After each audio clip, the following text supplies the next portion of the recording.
Vamos imaginar uma cena, um campo perfeito semeado com a melhor semente que existe. Agora, imagine um inimigo que age na escuridão para sabotar tudo.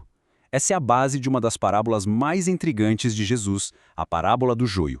E o mais interessante é que ela parece ser sobre agricultura, né? Mas na verdade, ela fala sobre a convivência entre o bem e o mal, sobre a sabedoria da paciência e sobre um confronto final que é inevitável. Então, como vamos analisar isso? Primeiro, vamos entender a história em si. Depois, a gente mergulha no mistério que ela propõe. Aí decodificamos os símbolos. E, por fim, a gente chega na sua conclusão dramática, lá no dia da colheita. Vamos lá! Tudo começa de um jeito bem simples. A parábola nos leva para um cenário que muita gente conhecia, o mundo da agricultura.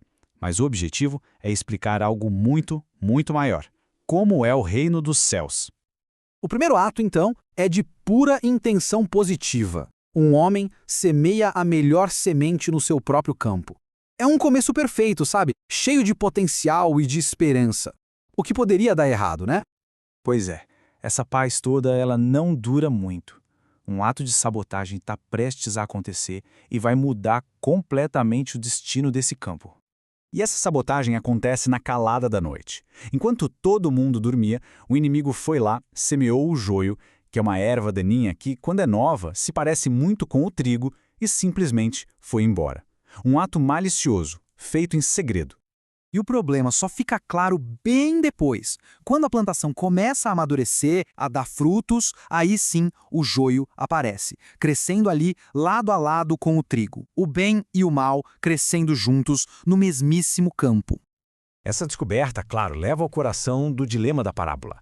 É uma pergunta que mostra toda a tensão entre querer agir na hora e a sabedoria de saber esperar. Os servos do dono do campo ficam, obviamente, confusos. Eles chegam para o mestre com uma pergunta que mostra o quanto eles não estão entendendo nada. Ué, como é que algo tão ruim apareceu de um começo que era tão bom? A resposta do mestre é na lata, clara, direta. Ele não tem a menor dúvida de onde veio o problema. Ele sabe que foi um ato de propósito feito por um adversário.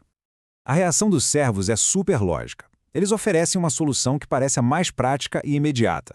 Ok, então vamos lá arrancar esse joio agora mesmo. Parece a coisa certa a se fazer, né? Cortar o mal pela raiz. Mas a resposta do mestre é um enfático e muito surpreendente não. E esse é o ponto de virada da parábola, o momento que desafia toda a nossa lógica de resolver as coisas na hora. E a razão por trás desse não é muito profunda. Ele explica que, se eles tentassem arrancar o joio, poderiam acabar arrancando o trigo junto. O risco de estragar o que é bom na pressa de tirar o que é ruim é grande demais. É uma lição muito forte sobre os perigos de julgar antes da hora. Então, em vez de uma ação imediata, o mestre propõe um plano com duas etapas. Primeiro, paciência. Deixe os dois crescerem juntos até a colheita. E segundo, uma ação coordenada, mas só no momento certo e feita pelas pessoas certas, os ceifeiros. A história é muito boa, mas assim como os discípulos de Jesus na época, a gente fica se perguntando, tá, mas o que tudo isso quer dizer? Agora, então, vamos decifrar o código por trás da parábola. E é aqui que tudo se encaixa. A tradução dos símbolos muda tudo. O semeador é o filho do homem. O campo é o mundo. A boa semente representa os filhos do reino, enquanto o joio são os filhos do maligno. O inimigo, claro, é o diabo. A colheita simboliza o fim dos tempos, e os ceifeiros são os anjos. De repente, uma história sobre agricultura vira um mapa da realidade espiritual. Com o código revelado, o clímax da história ganha um significado novo e muito poderoso. A gente chega no dia da colheita, o momento da separação final. E é aqui que os dois destinos tão opostos se realizam.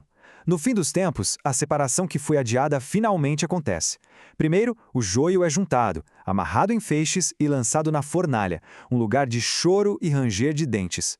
Já o trigo, por outro lado, é cuidadosamente recolhido para o celeiro, onde os justos, enfim, resplandecerão como o sol.